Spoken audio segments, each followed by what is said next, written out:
నమస్తే, నేను Kavitha. Welcome to I dream.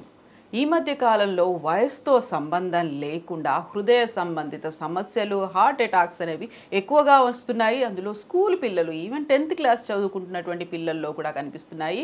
ఒక అబ్జర్వేషన్ ప్రకారం కరోనా తర్వాత ఈ నెంబర్ పెరిగిందని వినిపిస్తుంది. యాక్చువల్గా హృదయ సంబంధిత సమస్యలు, హార్ట్ అటాక్స్ రాకుండా చేయాల్సినటువంటి పనులేంటి, ఏం చెయ్యాలి, ఏం చెయ్యకూడదు, ఆల్టర్నేట్స్ ఏమున్నాయి, మెడిసిన్స్ ఏమున్నాయి, ప్రత్యామ్నాయ పద్ధతులు, సహజ సిద్ధంగా అవలంబించాల్సినటువంటి మెడిసిన్స్, వీటన్నిటి గురించి మాట్లాడుకుందాం. మనతో పాటుగా ఉన్నారు ప్రముఖ doctor and Indian medical council మాజీ సభ్యులు డాక్టర్ సిఎల్ వెంకట్రావు గారు. హలో సార్, నమస్తే. నమస్తే.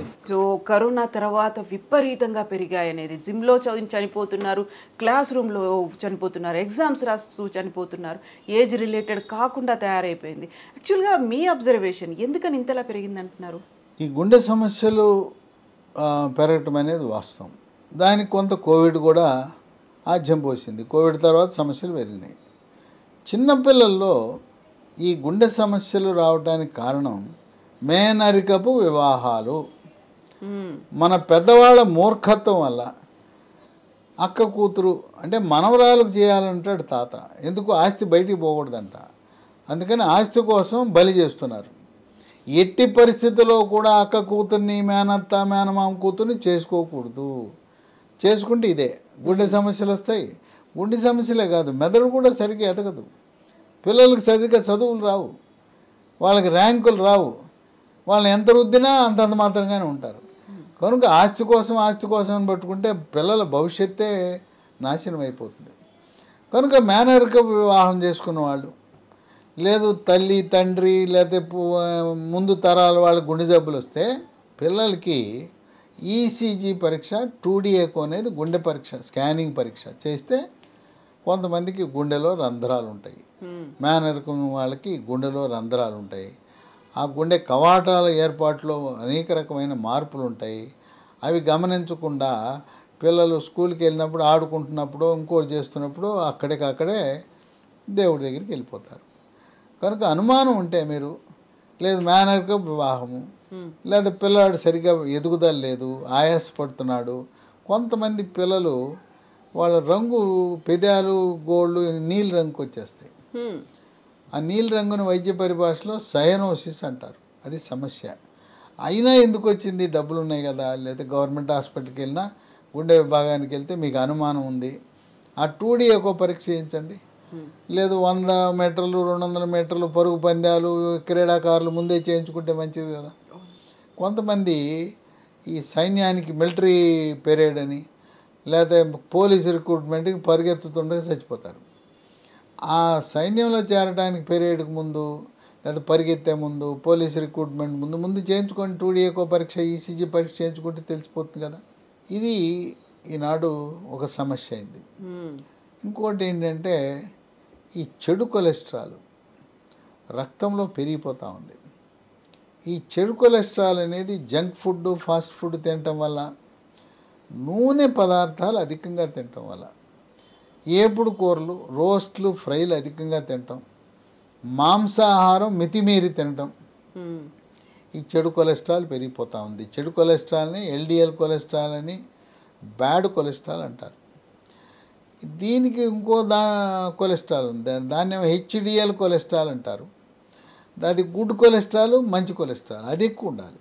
కానీ ఈ మొదనష్టపు ఎల్డిఎల్ చెడు కొలెస్ట్రాల్ ఎక్కువగా ఉంటా ఉంది. ఈ రెండింటితో పాటు కొవ్వు ఉంది, దాన్ని ట్రైగ్లిజరైడ్ అంటారు. ఈ ట్రైగ్లిజరైడ్ అధికంగా ఉంటుంది. ఈ ఎల్డిఎల్ అధికంగా ఉండి ట్రైగ్లిజరైడ్ అధికంగా ఉండటం వల్ల గుండె కండరాలకు రక్తము సరఫరా చేసే కరోనరీ ధమనులలో అక్కడికి వెళ్ళి కొవ్వు పేరుకుపోతుంది, బ్లాక్ అయిపోతాయి. అంతా బ్లాక్ అవ్వదు, ఒక లేయర్లా కోటింగ్లా పడుతుంది. ఆ రక్తం వెళ్తుంటుంది కదా, రక్తంలో ప్లేట్లెట్ కణాలు అని ఉంటాయి. అవి వచ్చి ఈ వెన్నపూసలాగా ఉంటుంది కదా, కొవ్వులో చేరుతాయి, చిన్న గడ్డ ఏర్పడుతుంది.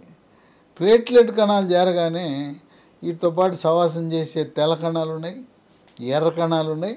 ఆహా ఓహో ప్లేట్లెట్ కణాలు అక్కడ కూర్చున్నాయి అని చెప్పి ఈ ఎర్ర కణాలు వచ్చి చేరుతాయి. ఎప్పుడైతే ఎర్ర కణాలు చేరినాయో గడ్డ ఏర్పడిపోతుంది, గడ్డ కట్టేస్తుంది. అప్పటిదాకా కాస్తో కూస్తో ప్రవాహం ఉంటుంది దాంట్లో. ఈ కొవ్వు చేరినప్పుడు కాస్త ప్రవాహం ఉంది, ఈ ప్లేట్లెట్ కణాలు ఎర్ర కణాలు చేరేసరికి మొత్తం మూసుకుపోయింది. మొత్తం మూసుకుపోతే హార్ట్ అటాక్ వస్తుంది. ఈ విధంగా హార్ట్ అటాక్లు అనేవి చాలా సర్వసాధారణం అయిపోయింది. డాక్టర్ గారు, ఈ మధ్యన హెల్త్ కాన్షియస్ ఉన్నారు, ఫుడ్ కాన్షియస్ కూడా ఉన్నారు, ఎక్సర్సైజులు చేస్తున్నారు, జిమ్లు చేస్తున్నారు, వాకింగ్లు అన్నీ ప్రాపర్గా ఉన్నాయి. అయినా కానీ ఎక్సర్సైజ్ చేస్తూ జిమ్లో ఉండి పడిపోతున్న వాళ్ళు ఉన్నారు, హార్ట్ అటాక్తో పోయారని వింటున్నాం న్యూస్. చాలామంది సెలబ్రిటీలు అలా పోయారు. ఎందుకని జరుగుతుంది అలా? ఇప్పుడు ఎక్సర్సైజు వ్యాయామం కూడా మితిమీరి చేయకూడదు, పరిమితంగా చేయాలి. కొంతవరకు పరిమితంగా చేస్తే మనం కాపాడుతుంది, కానీ ఎక్కువ చేస్తే ఈ గుండె కమిలిపోతుంది. అనవసరంగా ఏది కూడా అతి చేయకూడదు. ఇప్పుడు మన చిన్న వయసులోనే ఓ మంత్రి చనిపోయాడు, వైఎస్ఆర్సీపీ మంత్రి, ఆయన చనిపోయాడు, మేకపాటి ఆయన. అట్లాగే అక్కడ బెంగళూరులో ఒక ప్రముఖ హీరో పునీత్ రాజ్ కుమార్ వ్యాయామం చేస్తున్నా కూడా చనిపోయాడు. కనుక పరిమితంగా వ్యాయామం చేయాలి. తర్వాత ఆహార నియమాలు చాలా కీలకం.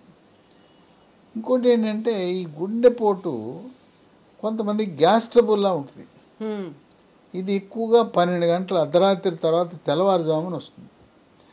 అప్పుడు పొట్టలో నొప్పి, మంట, ఛాతీలో మంటగా ఉందని చెప్పి ఏదో ఇంట్లో జెలుసులో శుక్రాలో లేదా గ్యాస్ గొట్టాలో వేసుకుంటారు.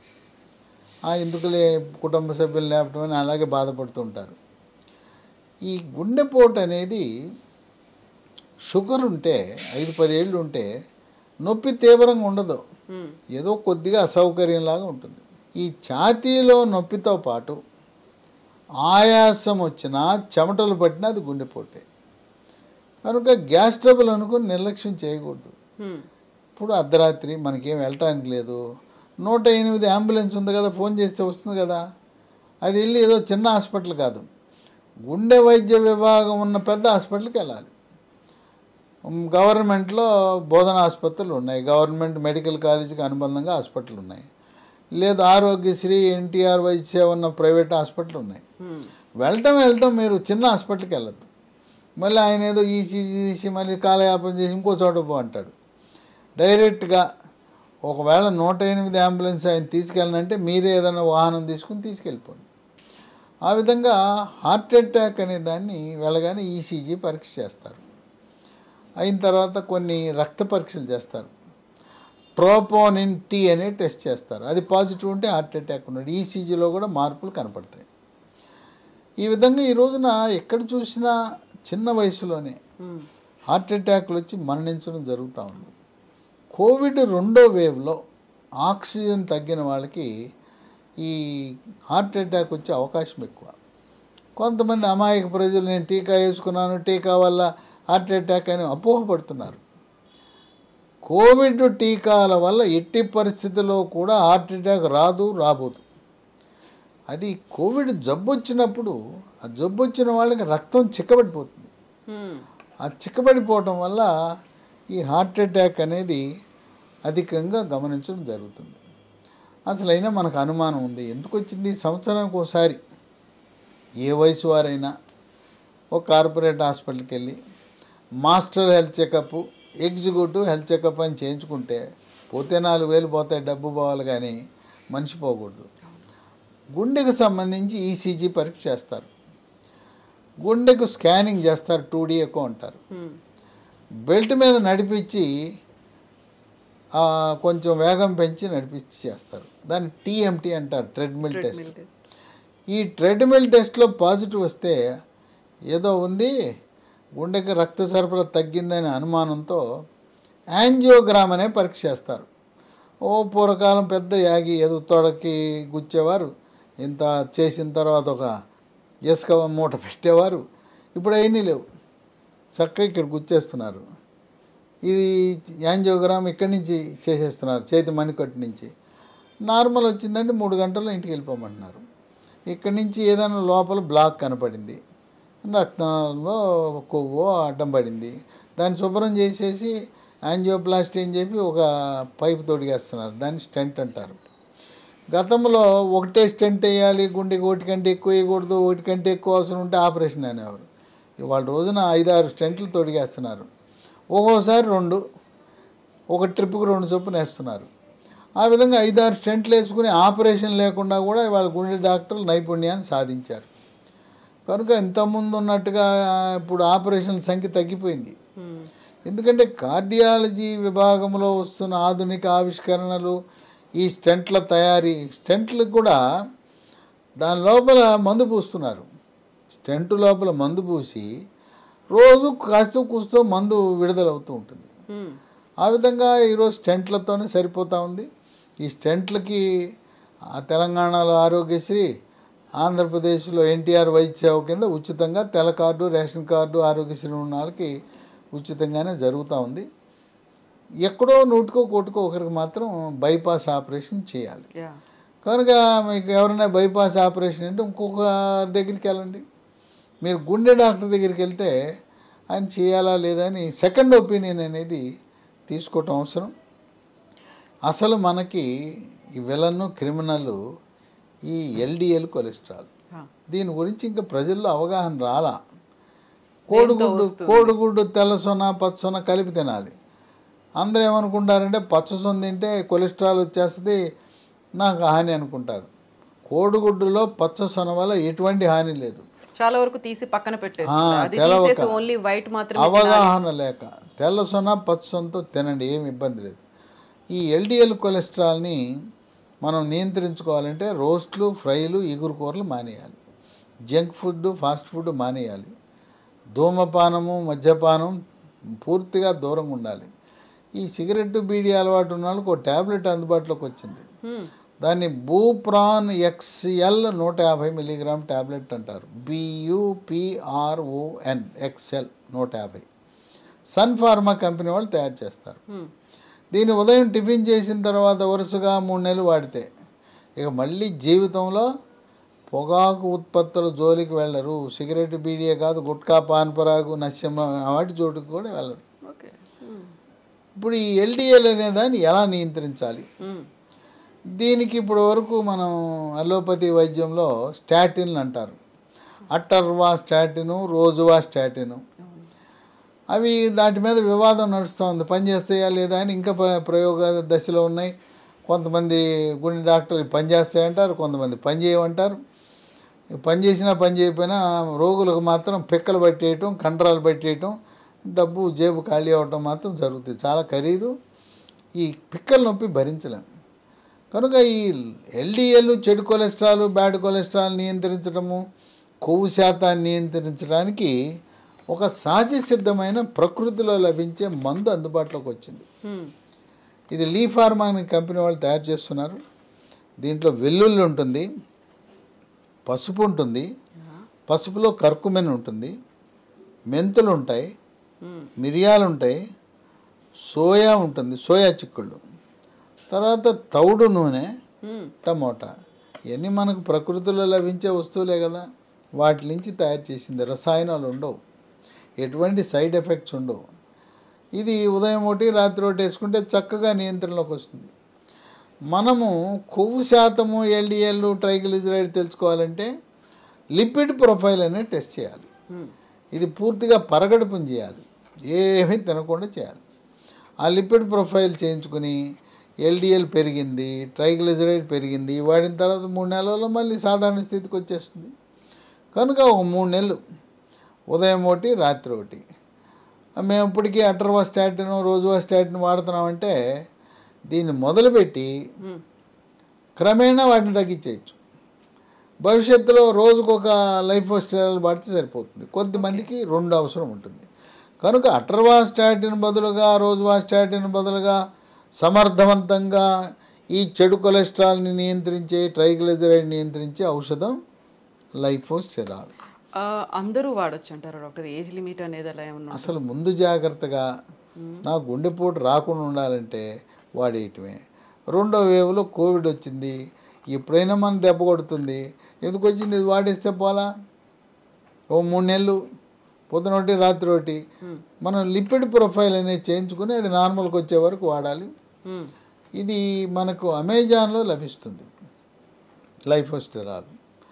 లేదు కంపెనీ వాళ్ళ వెబ్సైట్లో కూడా ఆర్డర్ పెట్టుకోవచ్చు. www www.leehealthdomain.com. ఇవే కాకుండా మరొక 3 ఫోన్ నంబర్లకు ఫోన్ చేస్తే వాళ్ళు కొరియర్ ద్వారా పంపిస్తారు. 9100107481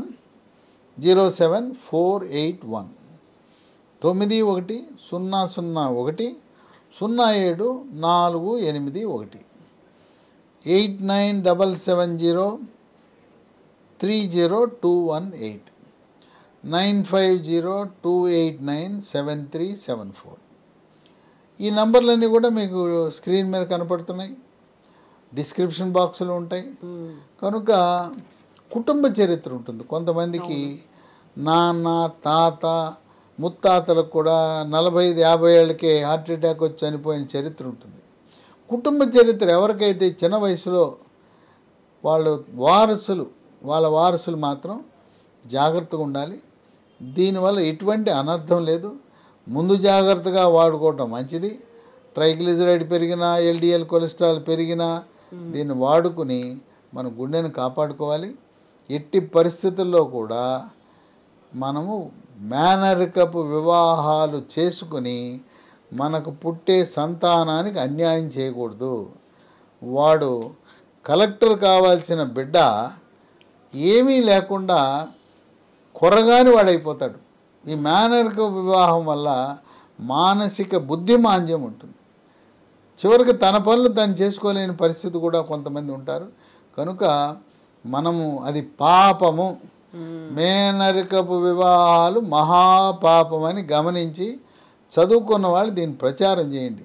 ఇప్పటికీ కూడా ఆ ముసలివాళ్ళు నువ్వు నా మనమరాలను చేసుకోకపోతే నేను నా శవాన్నే చూస్తావని చెప్పి బెదిరిస్తుంటారు. కొడుకును బెదిరిస్తారు. నా కూతురు నువ్వు చేసుకో మనవరాలు, లేకపోతే నేను ఉండనురా, నేను చచ్చినాక నీకు నచ్చిందని చేసుకొని బెదిరిస్తుంటారు. ఆ బెదిరింపులకు ఎవరు బెదరద్దు. శాస్త్రీయంగా పాపము మేనరికం అనేది చేసుకోవటం అనేది వైద్య శాస్త్రంలో ఖరాఖండిగా నిరూపణ జరిగిన తర్వాత కూడా మూర్ఖత్వంతో ఆ నిరక్షరాస్యులు వేల ముద్రలు వేసే ఆ ముసలాళ్ళు చెప్పే మాటలు విని యువకులు మీ అక్క కూతుర్నో, మేనత్ కూతుర్నో, మేనమామ కూతుర్నో చేసుకోవటం మాత్రం మానేయండి. Yes doctor, thank you so much doctor. హృదయ సంబంధిత సమస్యలు రాకుండా గుండెను భద్రంగా ఉంచాలి అనుకునే వాళ్ళ కోసం లైఫోస్టిరాల్ మెడిసిన్ మార్కెట్లో అవైలబుల్గా ఉంది. కావాలనుకునే వాళ్ళు www.leehealthdomain.comలో లేదా అమెజాన్లో కూడా ఆర్డర్ చేసుకోవచ్చు. ఇంకా డీటెయిల్స్ కావాలనుకుంటే డిస్క్రిప్షన్లో ఉన్నాయి. అలాగే స్క్రీన్ మీద నెంబర్స్ కూడా స్క్రోల్ అవుతున్నాయి. కాల్ చేసి డీటెయిల్స్ కూడా తెలుసుకోవచ్చు. Sir, one life lesson what medicine has taught you. Whatever you can do without expecting. But I really believe మన పాజిటివ్ యాటిట్యూడ్ ఉంటేనే మనం ఏదైనా సాధించగలం. గట్ ని మనం కరెక్ట్ గా డీల్ చేసినట్లయితే అది మనకి పాజిటివ్ హార్మోన్స్ ని రిలీజ్ చేస్తుంది. షుగర్ వచ్చిన వాళ్ళ పరిస్థితి ఏంటి? పొట్ట దగ్గర పెరిగితే దాన్ని ఆండ్రాయిడ్ అంటారు. ఆండ్రాయిడ్ ఫోన్ కదా. అసలు థాట్స్ ఎందుకు వస్తాయి? బ్రెయిన్ డెడ్ అంటే దానికి ప్రపంచం అంతా కూడా కొన్ని నిర్దిష్టమైనటువంటి లక్షణాలు ఉన్నాయి. మానసికంగా ధైర్యంగా ఉంటే క్యాన్సర్ జయించవచ్చు. You are a doctor for a cause sir, అంతే. వాళ్ళకి వచ్చిన ఆదాయం కాకుండా ఫ్రీ సర్వీస్ ఎంతమందికో చేస్తారు.